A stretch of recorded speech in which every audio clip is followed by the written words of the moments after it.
তিনজন ব্যক্তির কাছ থেকে দোয়া নিতে কখনোই আপনারা ভুলবেন না। কয়জন ব্যক্তি?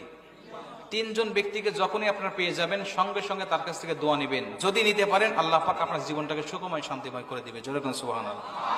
দোয়ার কোনো বিকল্প নাই, দোয়ার কোনো বিকল্প নাই। আর দোয়াও মুখল ইবাদা। দোয়া আপনি নিবেন তাদের কাছ থেকে, আর আল্লাহ পাক তাদের উসিলে আপনার দোয়াটাকে কবুল করে নেবে।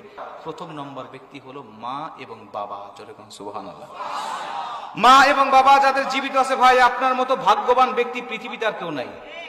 যাদের মা বাবা এখনো জীবিত আছে, আপনার মতো ভাগ্যবান ব্যক্তি এখনো দুনিয়াতে আর কেউ নাই।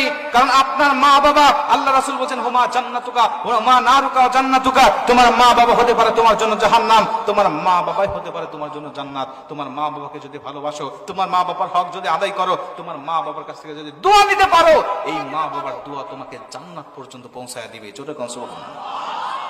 যারা চলে গেছে ভাই, যাদের মা বাবা নাই, তারাই জানে এই মা বাবার কি কদর, কি দরদ। কথা বলেন ঠিক কিনা? মা বাবার কাছে দোয়া নেবেন। আল্লাহ রাসূল বলছেন মা বাবার দোয়া 100% কবুল হয়। আল্লাহ রাসূলের কথার উপরে কি কোনো অবিশ্বাস আছে আপনাদের? মা বাবার কাছে দোয়া নিতে রাজি আছেন ভাই? দুই নম্বর ব্যক্তি হলো মুসাফির। কে? মুসাফির। যখন মুসাফিরের সাথে সাক্ষাৎ হবে, এই ব্যক্তির সাথে আপনি দোয়া নেবেন। সাক্ষাৎ হলেই আপনি তার কাছে দোয়া নেবেন। আল্লাহ রাসূল বলছেন মুসাফিরের দোয়া আল্লাহ কখনোই ফেরত দেন না। মুসাফির দোয়া করতে দেরি হয়, দোয়া কবুল আল্লাহ পাক করতে দেরি করেন না। আল্লাহ রাসূল বলছেন মুসাফিরের কাছ থেকে দোয়া নিবে। তিন নম্বর ব্যক্তি হলো যেই ব্যক্তি হলো মাজলুম।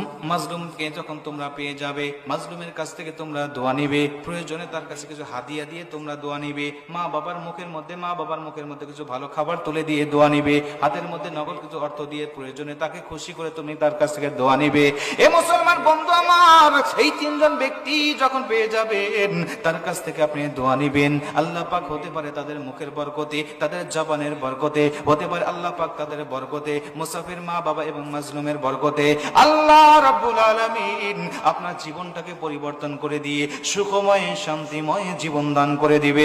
জোরে কোন সুবহানাল্লাহ।